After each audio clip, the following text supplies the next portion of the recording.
Hi guys, welcome to chapter 2. This is covering the lungs and the chest wall. I went over a little bit of this stuff in class today, some of the heavier material. I would like you to come prepared tomorrow to draw. We're going to draw the lungs and the ribs and just the parts of the chest wall and start putting all the pieces together. So be prepared for that. Also, after you listen to this lecture, and hopefully you'll have got into your reading some, and I'd love to have you guys come back with some questions tomorrow so we can go over some more of this. Okay, please don't be afraid to ask those questions. That's how we learn. So let's get going.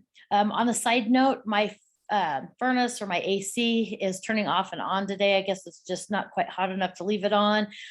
So if you hear it going off and on, you'll know what that is. Please, I hope I don't annoy anybody with it. So on we go.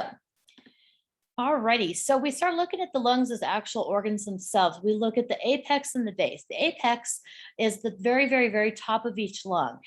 You'll see the next line down that calls it apices. Apices is just apex. It's the plural version of that.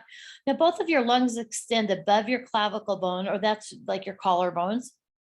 They go just a tad bit higher than that. So we have air moving. If we were to listen clear up there, we would still hear air moving.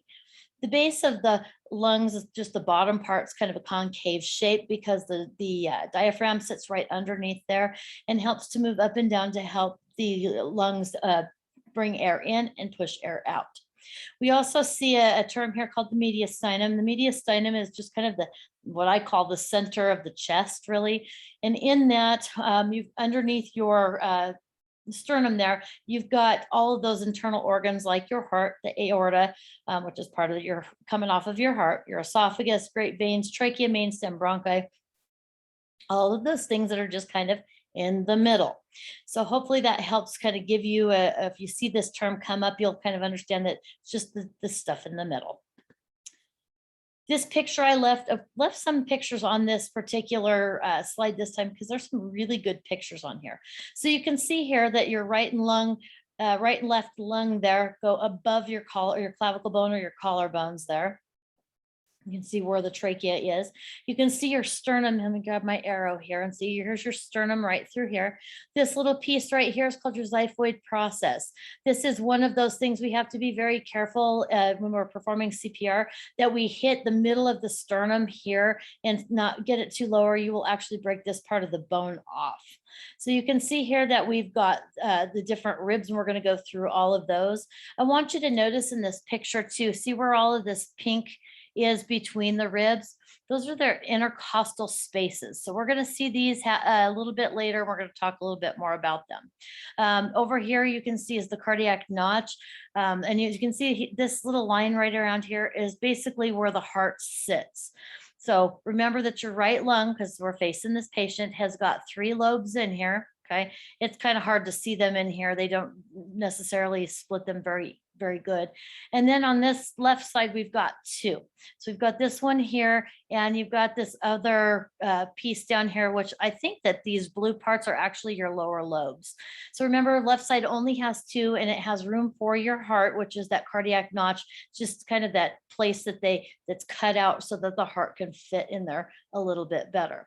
So as we look at this, we're going to start seeing, like, if you look at, these are kind of pointed at the end here, and we're going to talk about these little points, especially on an x-ray here, we call those costophrenic angles. And those are going to become really important in some of our, reading the x-rays and that kind of thing. Hopefully my email is not coming up on your screen. I don't know if it is. If it is, I apologize. In here, in the center part here, we can see the stomach here. You can see the liver is here, okay? And you can see that, again, the sternum here. So we start going down into your like intestines and that kind of thing through here. So in an x-ray, you might see a bubble in the stomach, which is usually just air.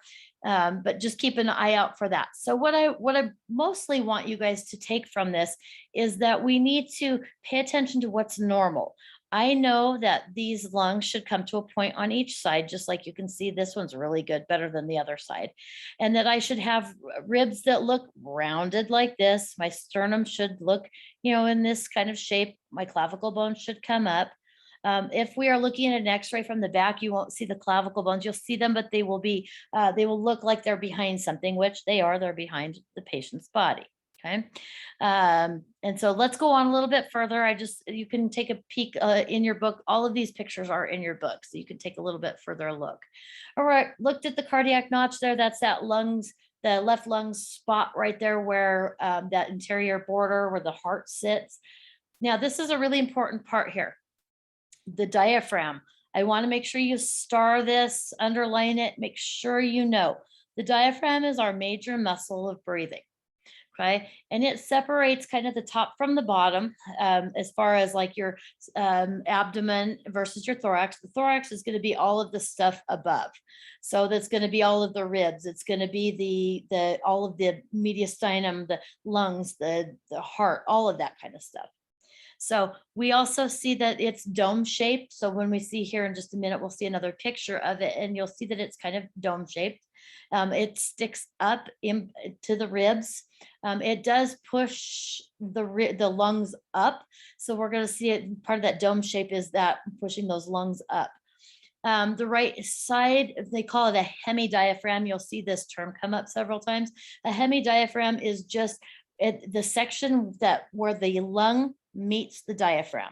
Okay, so that right side is just a little bit higher than the left because of the liver, and on the other side, on the left side, the heart's going to push that left side down because it's kind of big and heavy, especially as it fills up with blood. It takes more space in there, so it'll actually push down that diaphragm on your left side.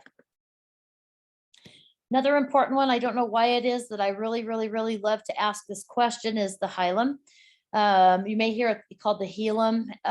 Everywhere you go, it's a little bit different. It's kind of like tomato, tomato, same kind of thing. So I call it the hilum. And the hilum is where all the arteries, veins, bronchi enter and leave the lungs. So if we were to sit back and we were to look, we would know that the trachea comes down, it splits at the carina, okay? And then it branches and branches and branches. Okay. And with that branching come in the arteries and veins. They actually follow along with the airways.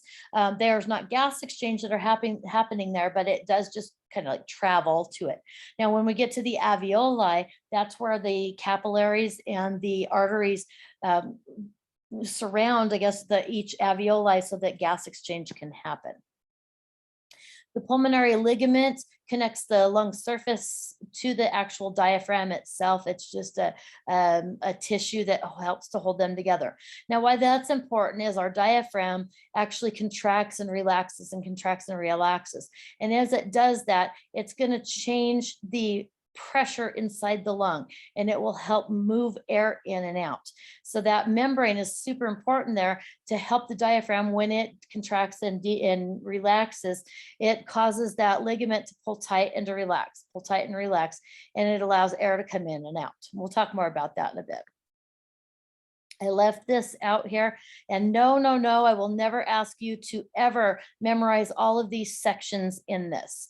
So what I wanted to show you in here is obviously it's showing the inferior left lobe on both sides here, I guess right and left lung. But if you look here in the center, if you see this little circle thing, it's got the little blue circle in it, got them on both sides. This is the hilum.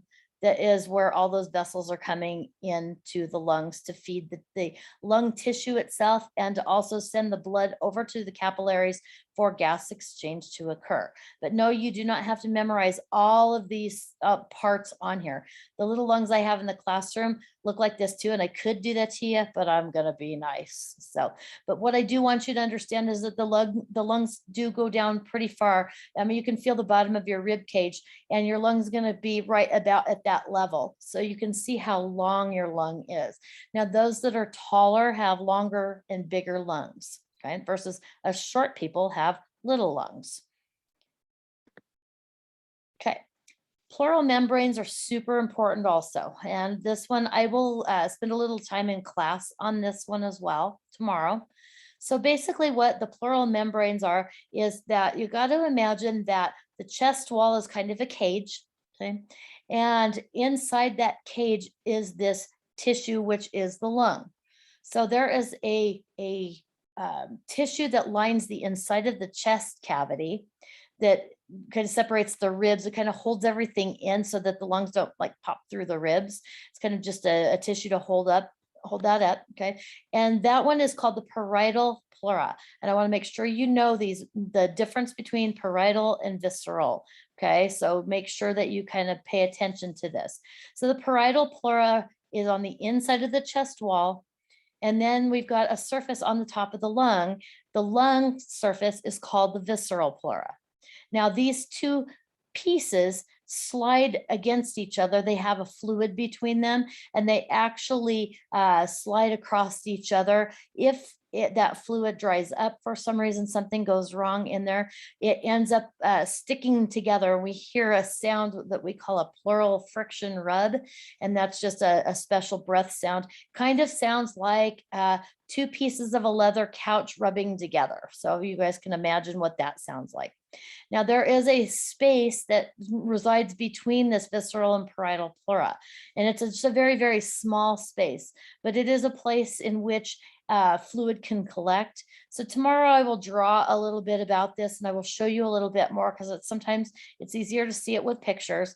And the book does a nice job with pictures, but you can't change the pictures to suit what you're trying to teach. So I will fix that tomorrow, and we will go over that.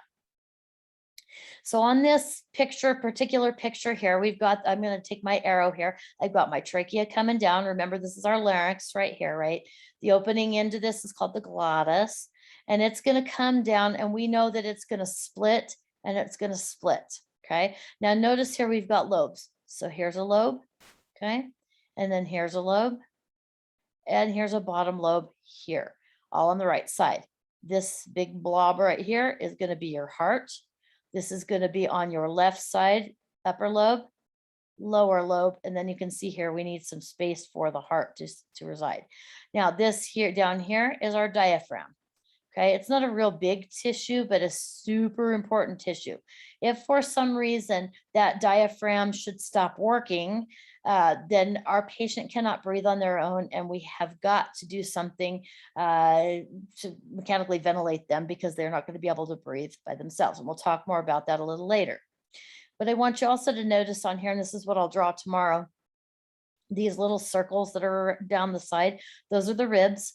And then this area, it's kind of a light pink on here versus the darker pink.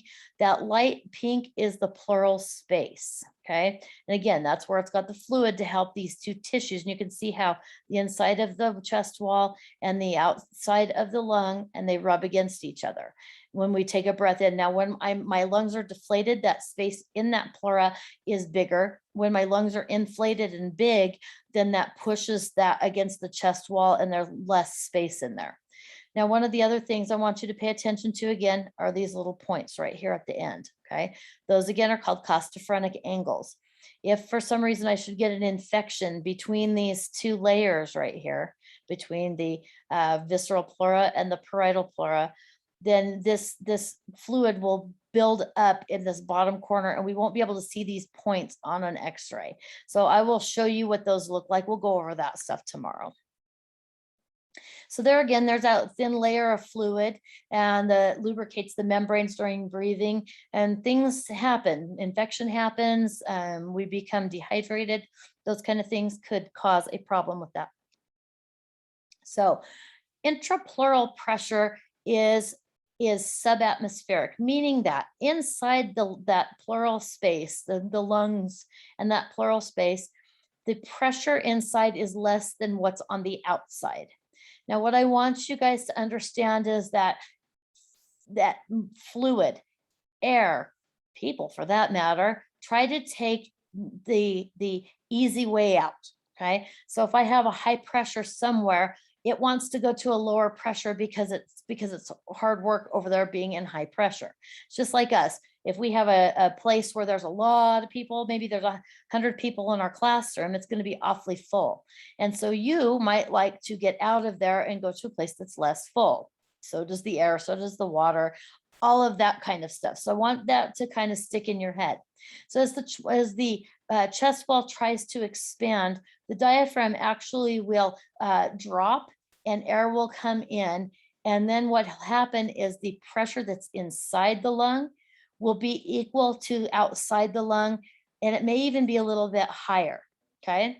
And then what happens is the lungs try to recoil. And I want you to kind of think about like a slinky.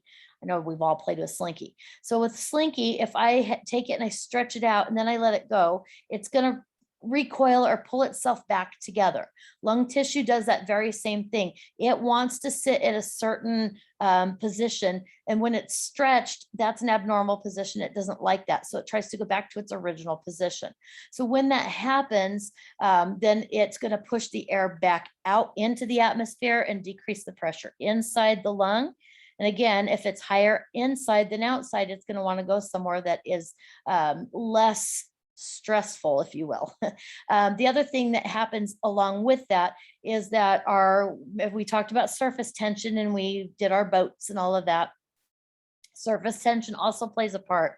As the lungs try to go back to their normal shape, the alveoli will also do that. As the air goes out of the alveoli, those water molecules in there suck together and kind of push some of that air out as well. So we'll look at that a little bit more a little bit later. All right, costophrenic angles, I've already talked about this. This is those points that are on each side of the lung. This is the lowest margin of the diaphragm where it meets the chest wall. I said something a little bit ago about having an infection that can happen in that pleural space. We call that a pleural effusion. And this is just fluid that sits in the wrong place, and it causes the lung to have pressure against it so it can't fully inflate like it needs to.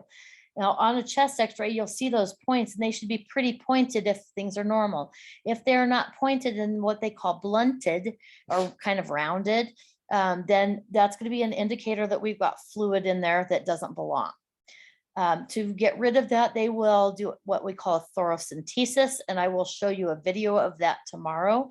It's the surgical removal of the fluid in there. So they stick a big, giant, long needle in there and suck out fluid out of that. It goes right in between the ribs. They go underneath the ribs because the nerves follow to the top side of the ribs, and it hurts. It's way more painful. So they go under the rib, and they usually do it by ultrasound, and they go in and figure out where the fluid's at and puncture that with a needle. Patient is awake during this. I'm not sure that I would enjoy that, but we'll watch it tomorrow and you can tell me what you think. Alrighty, so blood supply to the lungs. Now I want you to keep in mind a couple of things. I want you to understand that we have got a couple of different things going on. First off, we've got pulmonary circulation.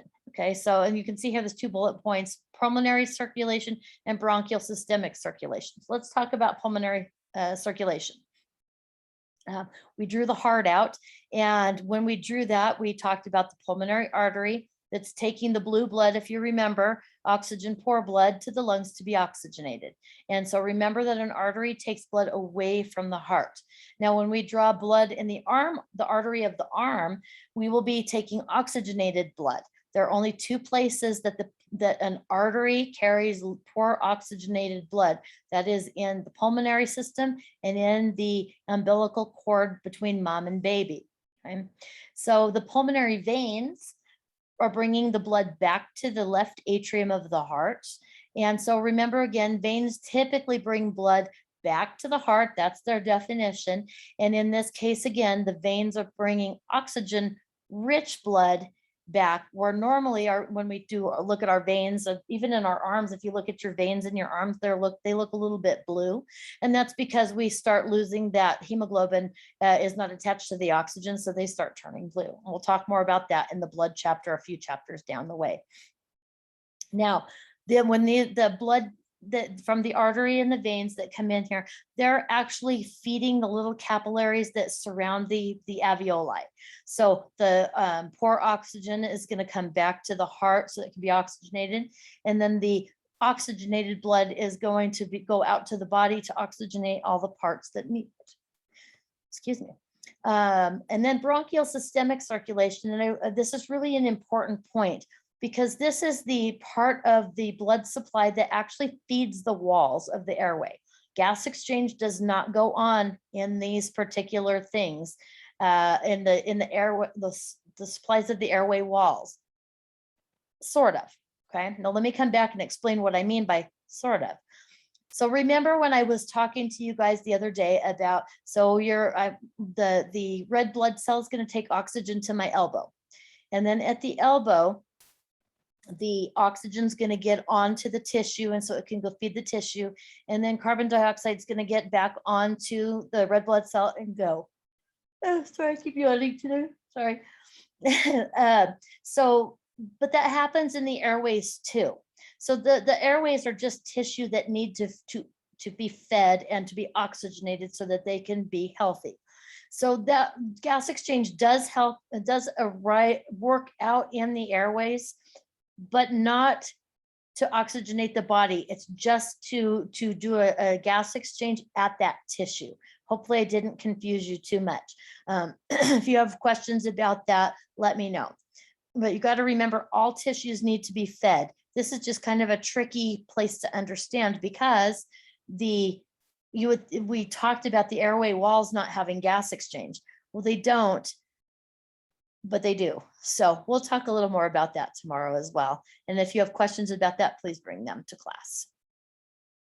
We have a lymphatic system throughout the body, including in the lung. And the purpose of a lymphatic system is to remove things we don't want there, okay? And so I kind of think of this as the trash system of the body. So it is going to filter out and remove the parts that we don't want to have in our body. And it will send it back to the lymphatic system, which enters the blood. And then the blood takes it to the kidneys, and the kidneys clean it out and figure out what we want to keep and what we don't. So lymphatic system is pretty important. So the lymph is considered the clear protein containing fluid in the interstitial spaces of the body. Now, the interstitial spaces are just kind of between the organs, and this is really important. So the lymphatic system actually filters the fluid that's in the body. It filters approximately 30 liters of fluid per day. It's quite a lot. If you think about our regular size water bottles, those are 500 milliliters. So 2 of those equal a liter, and then times 30 of those, that's a lot of fluid that's in there. Okay, so it's really important to understand that it's constantly going. So like up in your neck, if you've ever had strep throat and you've got those lymphs, even your tonsils are part of the lymphatic system that is filtering the junk out that we don't want, and it puts back fluid we do want. So most of the fluid that it filters, it comes back into the capillaries and all as well. But sometimes there's stuff in there it doesn't want. So it takes about 3 liters or so and filters that out and sends it out to the kidneys to be processed and released from the body. So kind of an interesting thing, but again, trash system of the body. Here we're just talking about the lungs. The nervous control of the lungs and thoracic musculature. Now, with this being said, there's some parts in here that are kind of important. So I would make sure that you highlight some of the stuff in this slide. Your central nervous system is broken down into your brain and your spinal cord, okay? Then we go a little bit further down, and we start going down into the peripheral nervous system, which is some of the stuff we were talking about today. Now we've got some sensory neurons and some motor neurons. The sensory neurons are the ones that send the messages back, say that something's hot, okay? Or that, so it tells you not to touch the hot stove.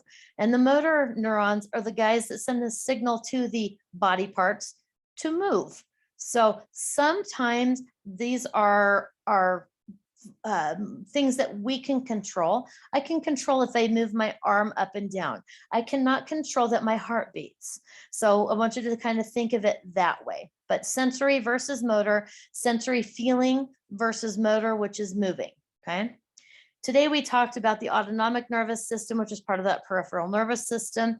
And this part of it is our parts of our body that we really can't control. So this is the parts that secrete the neurotransmitters that tell our body how to function. So again, we talked about sympathetic side. It's the fight or flight versus parasympathetic, which is our rest and digest.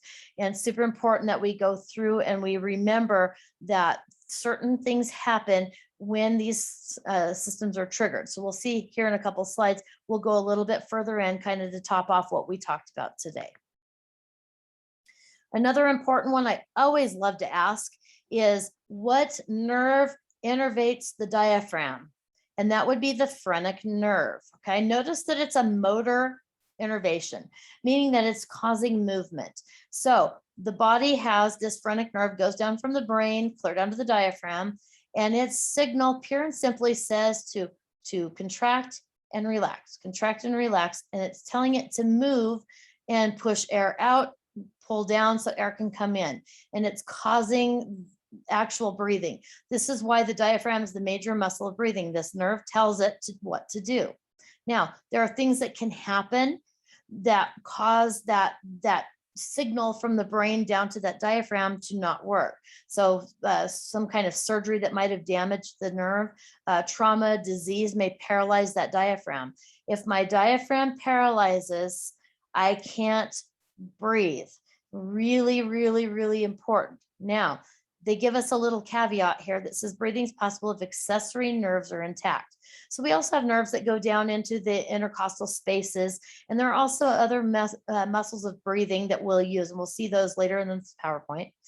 But what's hard about that is the accessory muscles that we're going to talk a little bit more about. Their job is not to be the main breathing muscles. They are there to help out when needed.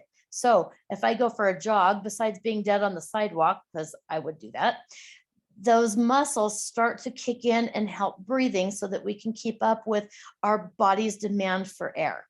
So, and it's not a time where I'm sitting in the chair currently, my accessory muscles should not be working. They should just be sitting there relaxing. They might help a little bit, but like I said, if I go out and jog, they're really going to work. The problem becomes when we have a person that is sitting in the chair, as I am, really using all those accessory muscles to breathe. At that point, we have a respiratory distress situation. Okay. So spinal nerves innervate the intercostal muscles. They come down from the brain through the spinal cord and innervate to those intercostal muscles. And that signal comes in when I need it. So if I'm not getting enough air in and I need a little bit of help bringing more air in, that signal sends through the spinal cord down through those nerves. In your book, there's a picture of a guy and it shows all of these nerves coming off of him. You might take just a couple minutes to look at it. Our nervous system is crazy interesting. It does all kinds of things, but it's very delicate as well.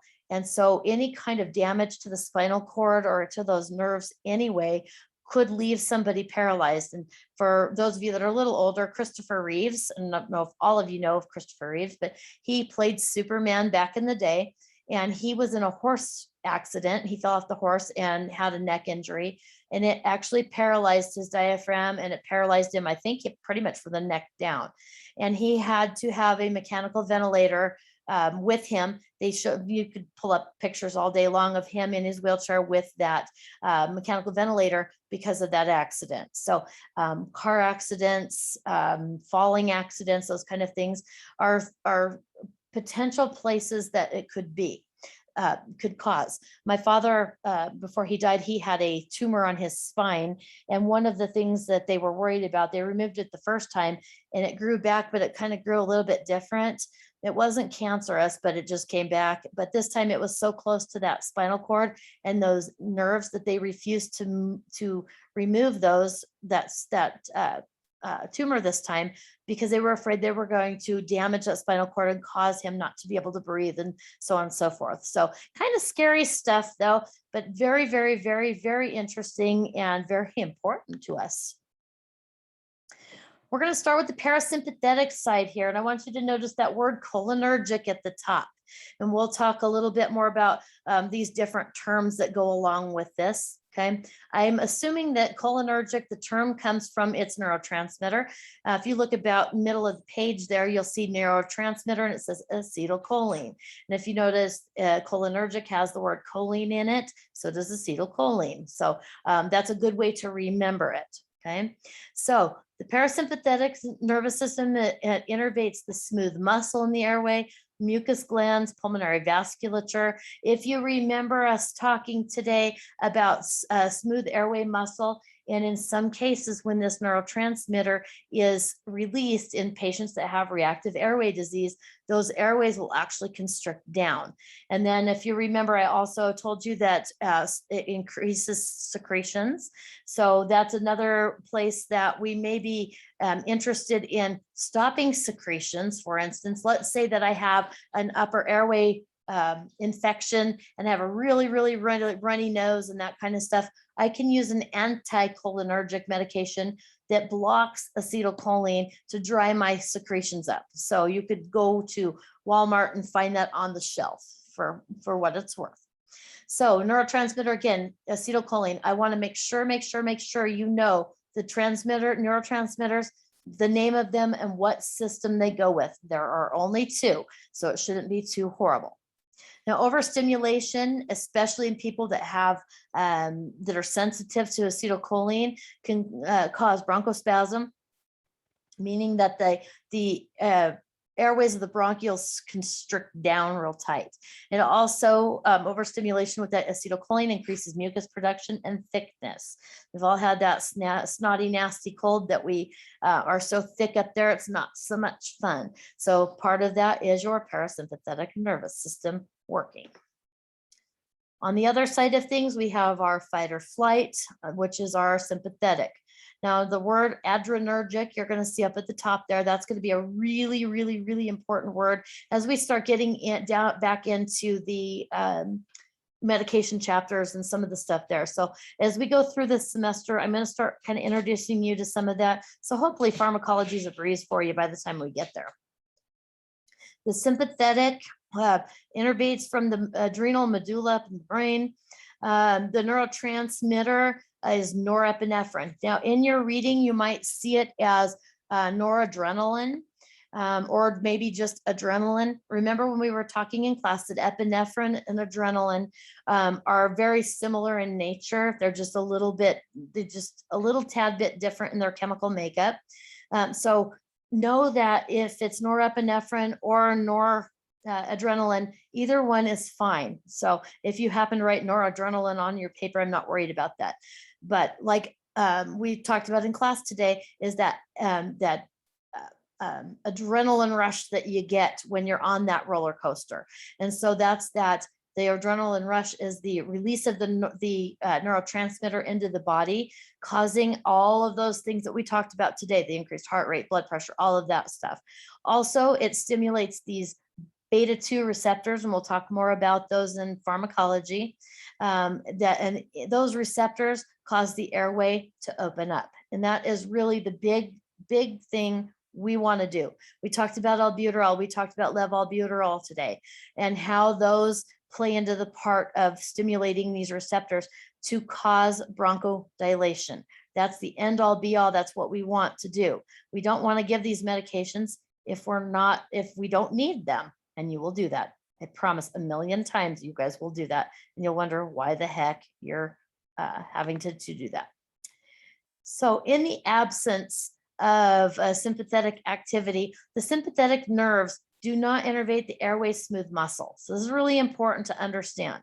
Okay, smooth muscle in the airway, and we've got smooth muscle in a lot of different places. How about in women when they have contractions, when they're having a baby? All of those muscles that are in the uterus are smooth muscle as well, and they work very similar to the smooth muscle of the airway. So those muscles actually, they don't have nerves in there where the body is telling these muscles to do something, but instead they have these receptors in there. And so the receptors, I had my little guy with the little red guy that buttoned on to him. So you guys saw what that looked like. It was a receptor and you plug something into it. No different than plugging your lamp into the wall. We elicit a response when we plug the lamp into the wall, the lamp turns on.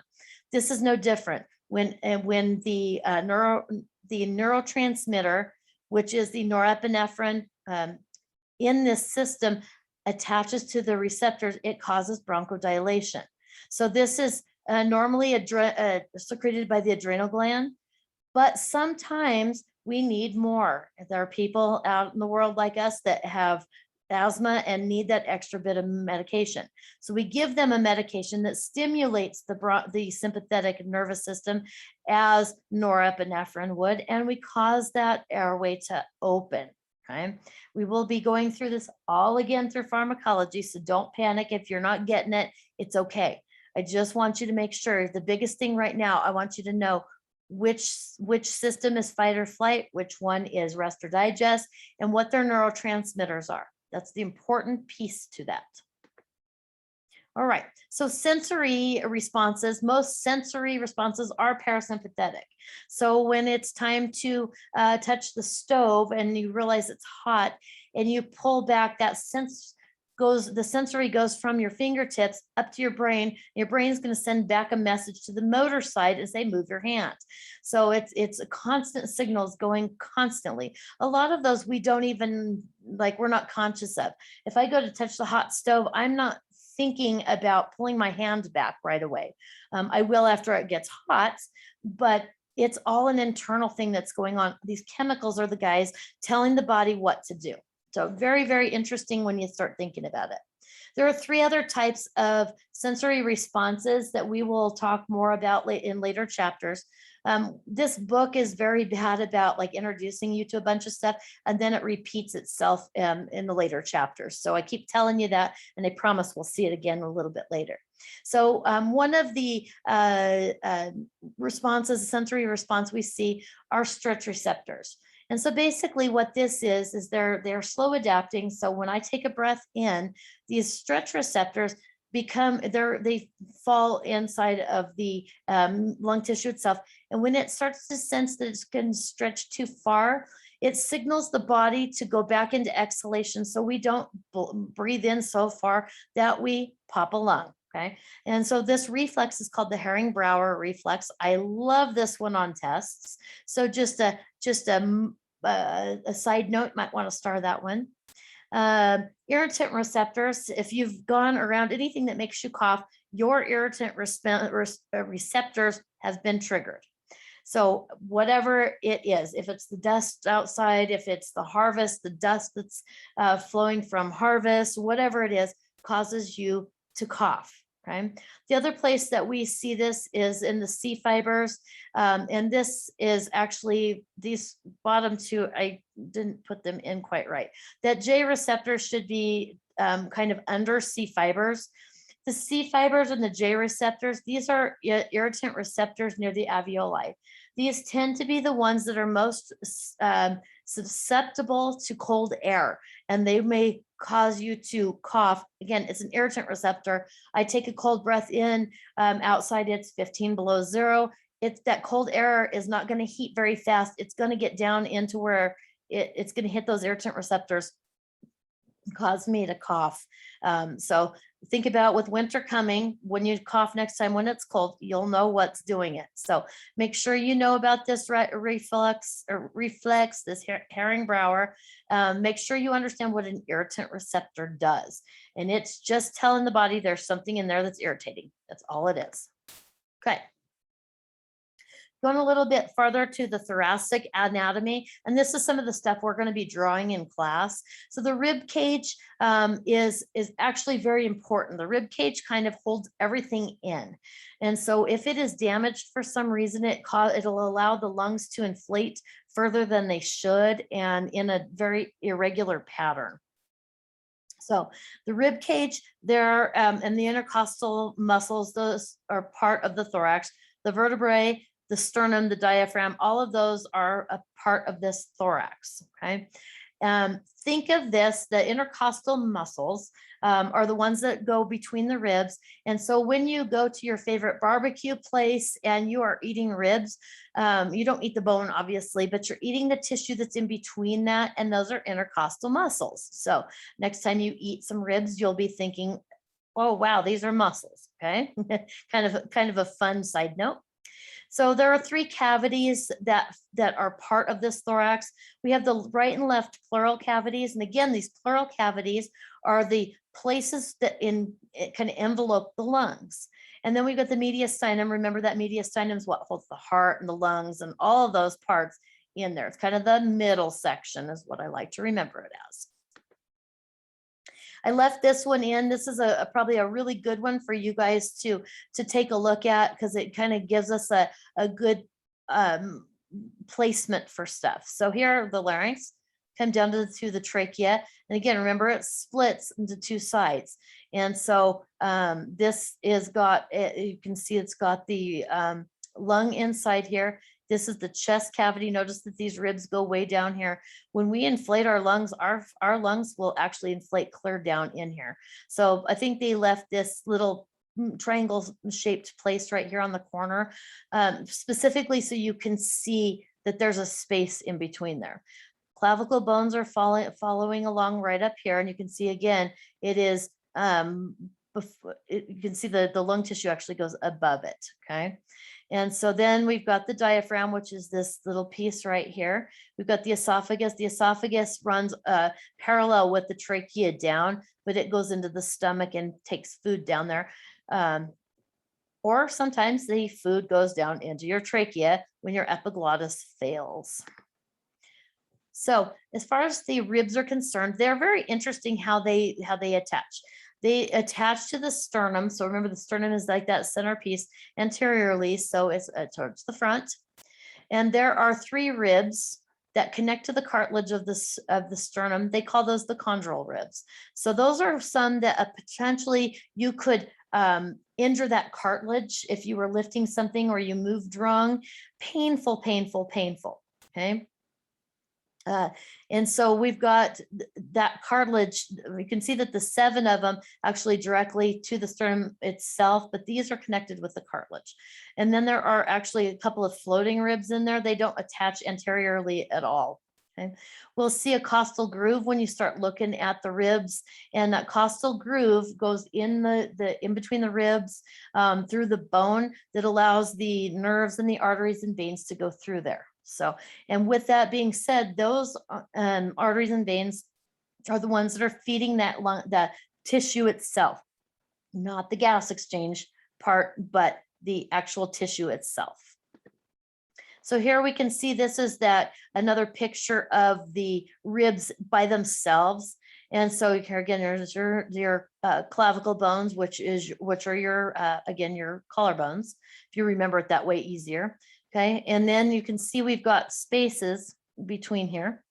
We're actually going to be feeling for these spaces when we put on EKGs.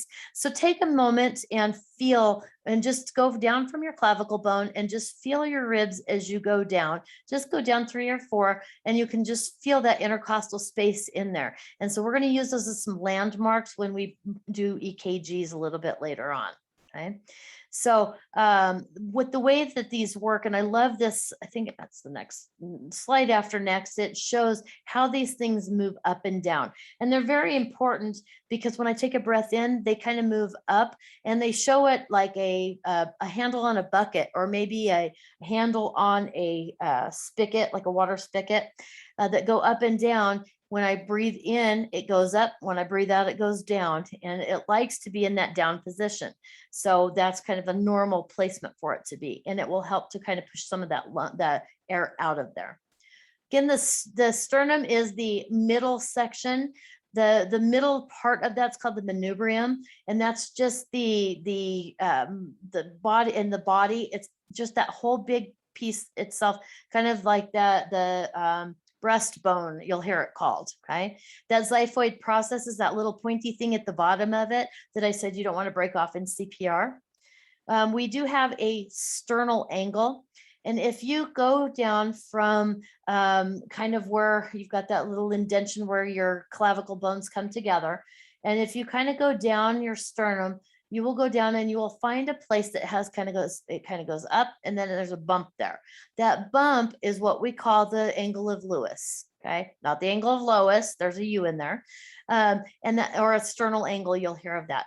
That's an important landmark because that's the level of the carina. So you can kind of feel, if you can figure out where yours is at, and again, just follow that sternum just down, and you'll feel it kind of go up, and then it goes down, and there's like a groove, and that is about where your carina splits. It's kind of an interesting thing to know about. Now, these rib movements, remember, they rotate on the vertebral articulations and they move up and down. So let's look at this picture because I think that this helps a lot more. So, okay, so here we've got, this is the spinal cord coming down here, okay? This is the sternum right here, okay? And then we've got these that are attached actually to the sternum itself right here, okay? And so you can see they move up and down and they show this little bucket handle, and that's really good. So when my air comes in, this rib's gonna go up. When it goes down, it's gonna go down. And so and they show it here as a pump handle too. So and it's going opposite way. So this one's showing it going like back to front here, and then this one is showing like to each side. So it's kind of an interesting thing if you can think about what those look like. And really, if you put your hand on your side and you take a big breath in, you're going to feel the movement of those ribs. It's not just that they expand, but they actually move up and down. Ventilatory muscles are important. These muscles, primary muscles used for quiet breathing. Look, there is that diaphragm again. My question is going to read something about what is the major muscle of breathing? Your answer is diaphragm. Now we've also got some parasternal intercostals, and we've got some scalene muscles that are up at the top that help us. But generally your diaphragm is doing most of the work. Okay. Now we talked a little bit about accessory muscles. Now you can see here that like our scalenes our scalenes are coming into this part. Our sternomastoids are coming in, pectoral major in here. We'll see a picture here in a second. Our abdominals for expiration. Notice that the work of breathing is much harder breathing in than breathing out. Breathing out is a pretty passive activity. Oh, I have the yawns, I'm sorry. The abdominal during expiration, most of that stuff happens when the lungs recoil and go back to their normal shape, when the bones move and push the air out because they want to go back to their normal shape. And then the alveoli collapse because they don't have air in there, and that surface tension brings those walls together and helps push the air out. So we don't really need a lot of work breathing out, but breathing in is a whole different ballgame. Remember, we talked about Poussey's law today. Poussey's law says if the diameter of a tube is cut in half, it takes 16 times more pressure to go through it. So imagine our asthmatic patient whose airways have swollen and they're half of what they used to be. That person is going to have to push 16 times harder to get air in there and out for that matter. This is a place we might see that expiration. Again, accessory muscle usage is not okay. This shows that the person has an increased work of breathing. You'll see that they use the WOB here at the end, work of breathing. I caution you later on to not use SOB or shortness of breath. You'll see that a lot. And that could be misinterpreted by a patient that you are using some derogatory words about that patient, and they might get really sad. So shortness of breath, you want to write it out. Okay. So now we're putting in some more parts to our lungs or our chest wall here. So here's our sternum here. There's our xiphoid process. Here's our ribs. They take these off so you can kind of see the parts of this. Now this little striped thing here is your diaphragm. And this is the muscle that's going to drop to bring air in and push up to push air out. Major muscle of breathing. We've got our little kidneys back here. They look like little beans. What else can I see? And then like here, our inferior vena cava going up to our heart. We'll see our esophagus going down to our stomach. And again, here they're just showing kind of the side, the external intercostal muscles. Again, intercostal muscles between the ribs. Alrighty, so the downward movement of the diaphragm, this is what we're going to, I need to drink the rest of my drink still. We're gonna make a set of lungs out of a bottle. And so we're going to use a balloon and we're going to pull it down, and it's going to inflate our lungs. So you guys will be able to play with that a little bit, and you'll start to see kind of how things work. So the diaphragm drops down, making more space into the lungs for air to come in. And remember that it wants to go from a high pressure to a low pressure. So the air is going to move into the lungs, and it's going to cause enlargement of all of that area. The lungs, the ribs, the thoracic area, that entire area will enlarge to hold the air. And then again, as we start pushing that out, our volume's going to go down. The diaphragm is going to go up and push the air out of the lungs. The again, the alveoli, we've got that surface tension in there. We've got the tissue of the lung itself wanting to go back to its normal shape. We've got the bones wanting to go back to their normal placement, and air comes out. Okay. And then we do it again and again and again without thinking about it. We keep breathing. Now, the movement, they give us kind of a volume here, which is kind of interesting. So all of the when the chest enlarges by, if we were to measure kind of around 1.5 centimeters of movement is equivalent about 500 milliliters of volume in the lungs. So 500 milliliters looks like your regular average water bottle that we have in class. So that's kind of a good visual for you. Okay, so with that being said, I want you to make note of something here. And this is going to go into your normals list. The normal volume, we call it tidal volume, TIDAL. Normal tidal volume for an average adult is 500 milliliters. So you can see in this slide, as it moves 1.5 centimeters, I'm filling my lungs to capacity. Okay, to a resting capacity is what I want to say. Can I fit more in? Yeah, I can take a little bit deeper breath, but I'm just talking about a normal average, just breath in, breath out, 500 milliliters. Now, keep in mind that somebody who's very tall has got longer, bigger lungs than somebody short. So they take the short people and the tall people, they average it out, and it comes somewhere around 500 milliliters. I'm going to ask you that tidal volume, and it is depicted as a capital V with a subscript down to the right side of a capital T. So it's VT, and why they call it tidal volume when it's VT is a good question. Okay, but I want you to know that that tidal volume is 500 milliliters, and that will come into play here in another chapter or two. Okay.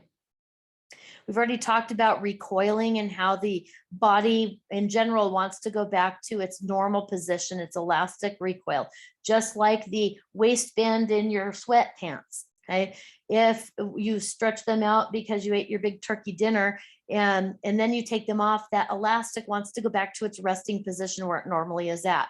Now you stretch it to fit your turkey dinner belly in it, and so then it's extended. Now, as it starts losing its ability to recoil, that elastic part of it, then your pants might fall down because it won't go back to its normal shape. Guess what? The lungs do that too. In patients that have COPD, they lose that elastic recoil, and therefore the lungs don't push air out like they're supposed to anymore. And we start getting air that stays stagnant in there, and our chest walls change. We call that a barrel chest. And you may see it called an increased AP diameter. We'll see more about that a little later. There's our increased surface tension. The smaller the alveoli, the closer the walls, the higher the surface tension. Luckily, we have surfactant in our lungs, which will break that when we take a breath. All right. Diaphragm disease, there's a couple of things here that can cause a problem. Diaphragmatic disease, overdistension like an emphysema. This is that loss of elastic in the lungs. When that tissue does not go back to its normal shape, it's floppy. Okay, and what happens is that that air stays stagnant, like I just mentioned, and it builds up and builds up and builds up. And so if somebody with COPD has very long, narrow lungs, and what you're going to see, instead of that curve at the bottom or the costophrenic angles, instead of it curving upway, it's really flat because of all the extra air that's in there, and the diaphragm doesn't have a whole lot of room to move up and down to help breathing. So then we end up with a shortness of breath and feeling really crummy. This is why smoking and quitting smoking early is such a good idea. We also may see a diaphragmatic paralysis where the diaphragm doesn't work. In that case, we might see what we call a paradoxical diaphragmatic movement. And so what that kind of looks like, I like to call it backwards breathing. So when I think of when I breathe, when I take a breath in, my chest comes out, my belly goes in, and as I breathe out, opposite happens, back and forth. But when we are paradoxical, we're backwards. So in that case, when we take a breath in, the belly opens up and the chest goes down, and vice versa. It's just like I call it backwards breathing. If you were someone who took choir in high school or wherever, you probably learned diaphragmatic breathing and breathing that way on purpose so that you could have you have more volume to actually sing. People that play musical instruments, kind of same thing with that. Oops, I didn't mean to do that. I didn't mean to do that. Okay, there we go. All right, intercostal muscles. We only have a couple more slides here. Again, those intercostal muscles are between the ribs. You can see here that we've got some parasternal fibers that they actually connect to the sternum itself and helps to elevate the ribs, causing inspiration. Interosseous fibers between the ribs, these depress the ribs, causing exhalation. So again, this is just kind of going back to where I want to be, back to normal versus having that breath in. We've got to have those ribs to open up and elevate for breath in, and it goes down when we blow out. External intercostal muscles will elevate the ribs, causing causing inspiration there. And these are mostly used for active, not passive breathing. Now, the difference between those, again, I'm sitting in the chair, sitting here, and if I'm just sitting here breathing normal, that's called passive breathing. When I go out and jog outside and I start breathing really heavy, then that's called active breathing. Okay. And so I don't want to have acting breathing while I'm sitting still. That's not normal. And because of the way the body works, you will never have active breathing, passive breathing while you're active. The body won't allow that due to chemical changes in CO2 and oxygen levels. Scalene muscles, these are up at the top attached to the first and second ribs. These are the ones that you can kind of do kind of a frown kind of thing, and you can pull them out if you felt so inclined. Some bodybuilders like to build those up. So these have minimal activity at rest. We shouldn't see them moving at all. Higher activity means an increased work of breathing, or a WOB. We saw that earlier, okay? So again, these are some indicators to you from the minute you walk in the room. If you see these patients breathing with muscles they shouldn't be breathing with, that's a problem, okay? We call that an increased work of breathing, and they are in respiratory distress. All righty. And then here's just a picture of that. Here's the muscles through here, the sternocleidomastoid, the pectoris major. The guys like to build these up, not to say that the girls don't, but generally this is a guy thing. The diaphragm is underneath all of this here. You can see this guy's got a nice six-pack on here, all of those abdominal muscles that they build to have their six-pack. I too have a six-pack. I just have a protective layer that covers that to keep them safe. Okay, really an important thing there. So you can look through those, and then now we can kind of start putting the muscles to the parts and kind of see how this goes. You can see how these muscles are attached to these ribs here, help to move them up and down and up and down. Okay. Abdominal muscles, again, these are a place where accessory muscles of expiration. If we're using these abdominal muscles to breathe, something's not right. Okay, we might use these in case of maybe we're doing a pulmonary function test and we need to blow all of the air out of our lungs. That's a little different. If I'm sitting there in the chair like I'm sitting now, and I'm using all of those muscles of my abdominal muscles to breathe, I have an increased work of breathing. I am in respiratory distress. Okay. Normally inactive breathing, they're inactive during quiet exhalation, inspiration, expiration. They become active to assist forced exhalation, even like to generate a cough. You will use those muscles to generate a cough. One thing that's of concern to us as RTs is if a patient goes in and has surgery, and for some reason, like a C-section to have a baby, they cut through those muscles. And so now they don't have an ability to cough because they use those muscles we all use those muscles to move secretions out. And so we need to be very, very cautious about patients that have just had some kind of an abdominal surgery like that, because they can't move secretions, and we need to watch them so that they don't develop pneumonia. Okay, and the other thing that it talks about here is if resistance to outflow is high. Remember again, Poussin's law says if the diameter is cut in half, it goes up 16 times. So if I am a COPD patient that has a lot of inflammation through my airways and the diameter is shrunk down, blowing air out is very, very, very hard.